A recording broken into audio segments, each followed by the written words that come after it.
দেখুন, সবচেয়ে গুরুত্বপূর্ণ বিষয় হচ্ছে মানে যখন আমার হাজারের উপর মানুষকে এভাবে হত্যা করা হয়েছে, এখনো আমাদের মায়েরা বাবারা তাদের সন্তানের লাশ কোথায় দাফন করা হয়েছে, কোথায় আছে, এটা খুঁজে বেড়াচ্ছে।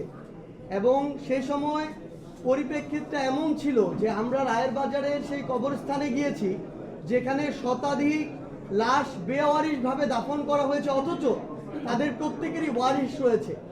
আমাদের সামনে দুইজন মা, শহীদের মা, অঝরে কান্না করছেন।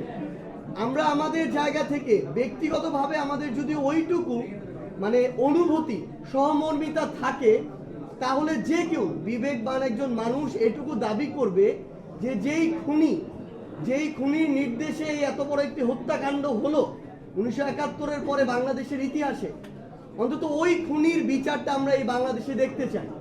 আমি শুধু আমার ওই শহীদের মা যেই কথাটি বলেছেন, আমি সেই কথাটি আমার মুখ দিয়ে আপনাদের সামনে তুলে ধরেছি পুরো বাংলাদেশের কাছে। এটা শুধু ওই দুইজন শহীদের মায়ের কথা না, পুরো বাংলাদেশের এই অভ্যুত্থানে আহত সকল যোদ্ধা এবং শহীদ পরিবারের একই কথা।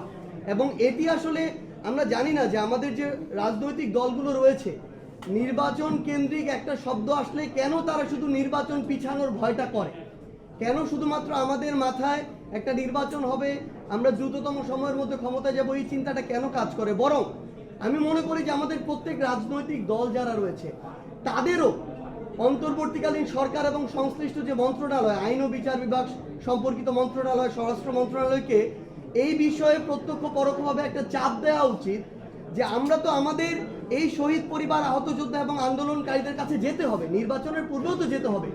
তখন যেন আমরা বলতে পারি যে আমরা ঐক্যবদ্ধভাবে খুনি হাসিনার বিচার নিশ্চিত করে এসেছি, বাকিদের বিচারও নিশ্চিত হবে।